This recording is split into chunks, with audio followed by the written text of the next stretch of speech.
Бүгінгі әңгімеміздің басты арқауы ПСЖ мен Бразилия ұлттық құрамасының шабуылшысы Неймар да Сильва Сантос Жуниор жайлы. Неймар қазіргі таңда футбол фанаттарының арасында таңның атысынан кештің батысына дейін талқыланатын бірегей тұлға. Неймарды мақтауға да, жер қылып жамандауға да болатын тұстары бар. Бұқаралық ақпарат құралдары бразилиялық жұлдызды футболшының трансфері, ойыны, өмірі туралы жарыса жазуда. Неймар шын мәнінде қандай футболшы? Бүгінгі шығарылым да Неймар жайында.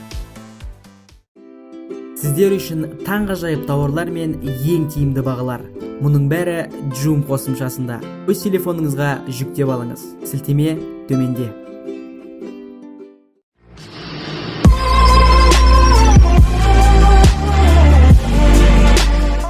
Барселонадағы Неймар.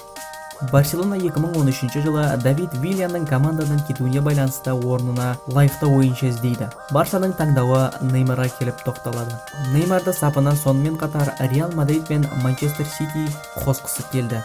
Алайда футболшының таңдауы Барсаға түсті. Бастапқыда Неймардың Барсаға ауысымы 55 миллион евро болып хабарланған болатын. Шын мәнінде трансфер 89 миллион евроға жүзеге асқандығы кейінірек белгілі болды. Каталондық гаранттың сапындағы алғашқы маусым Неймар үшін сәтсіз болды. Жанкүйерлер Неймардың мұндай сүрең ойынына түсіністікпен қарады. Қанша дегенмен Еуропа төріндегі алғашқы маусымы. Неймар келесі 2014 және 2015 жылдардың маусымында кімнің кім екендігін көрсетті. Ал Барселонаға тең келер команда табылмады. Мүмкін болған жүлде атаулының барлығын қанжығасына майлады. Біздің каналдан ең қызықты видеолар топтамасын көре аласыздар. Каналға тіркеліп лайк басыңыздар. Видеоның соңында өз достарыңызбен бөлісуді ұмытпаңыздар.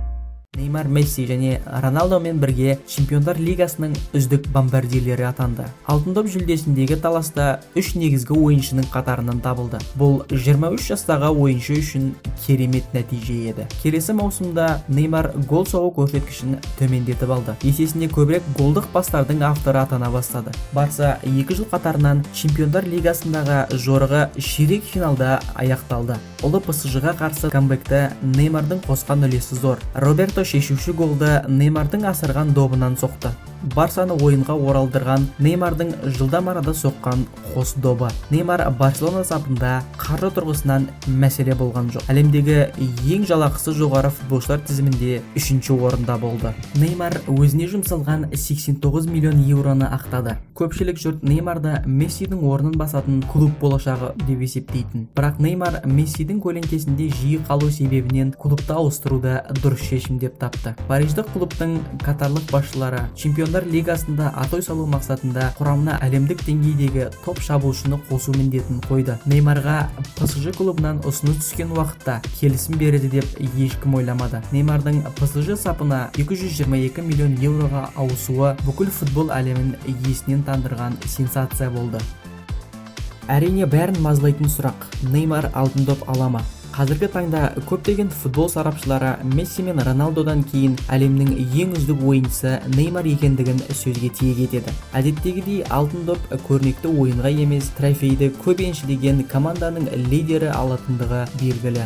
Егерде Чемпиондар лигасын ПСЖ құрамасы топ жаруы немесе Бразилия ұлттық құрамасының әлем чемпионатындағы жеңісі Неймарға алтын доп әкелетіндігі сөзсіз. Егерде Неймар жайлы толығырақ видео көргіңіз келсе, ол жайлы сипаттамаға жазып қалдырыңыздар. Видеоны достарыңызбен бөлісуді ұмытпаңыздар.